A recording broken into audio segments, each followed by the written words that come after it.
What I was gonna do is I'm gonna come up with this cringy story and some stats and all this, but you know what? Let's just get real here. So today we're talking about dating apps. What's up with that? So welcome to the Truth Media. So what happened was, I took some time off, dating, and I was like, you know what, I need to work on myself, and stopped the porn, stopped the drinking and the clubbing and the going out. But it got to a point where I was like, no, like I need some sort of I don't know how to describe it, intimacy. Just know I'm not meant to be alone. So, and I was like, you know what? Let me get myself back out there. And I downloaded, the dating app. So I got Tinder, Bumble, and Hinge. Right. And I was just looking at it, I was like these dating apps aren't the same as they were, 4 or 5 years ago. I don't know what's happening. So yeah, I'm just wondering, I'm just curious, like how are the dating apps going for you guys? Like, are you guys getting success? Have you met the love of your life? How are things going there? Yeah, because in my experience, what I'm seeing is it's like you see like almost like a copy and paste repeat of the same types of people, and sometimes I'm like, like it's just too much. I do not want to be, you know, you know, coming across these people, let alone matching with them. Um, and yeah, I don't know. Like it just seems like the conversations, when you're having them, it's either one of two things. You come up across a profile like, oh yeah, yeah, this is a good one, and then you're the one putting in like an honest effort, and they just seem kind of passive about it. It almost always starts day one, day two, day three, very frequent replies.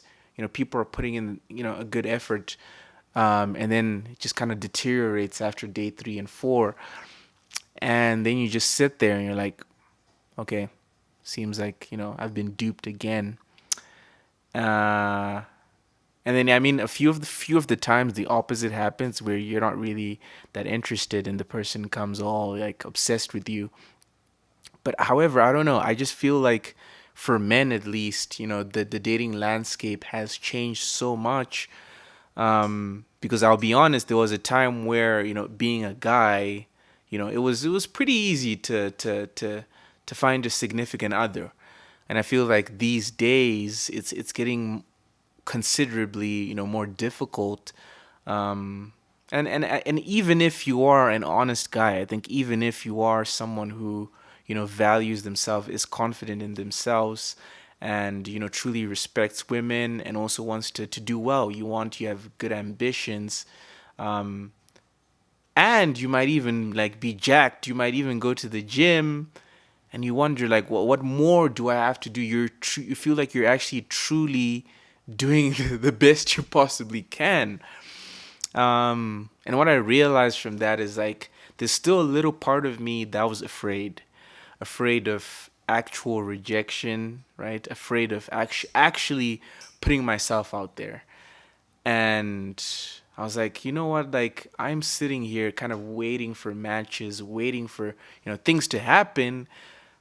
But you know what? I haven't really had the courage to be like, oh, that's a girl I like in real life, and be like, you know what? Let me go and, talk to her and, just introduce myself. Something as simple as that is becoming increasingly more foreign, just like interacting with new people, you know? And I think that's what, the this online dating thing is starting to make it seem like it's starting to make real life conversations, real life interactions kind of weird, which is how that's not how it's supposed to be in my opinion. So for me personally, I just made a promise whenever I'm on campus, and if I see someone I genuinely would want to talk to do it, to actually do it, have a simple conversation, go out there and introduce myself, and get past that fear again of taking a chance, right? Romantically and in person. Yeah, I feel like dating is much more than numbers, like much more than the number of matches and what's happening, and I think especially with from the girls department as well, like, and this used to happen for guys as well, but when you have option A, B, and C, you can be like, okay, between A and B, okay, I think A or B is better, between A and C, and then between B and C. You can make a decision.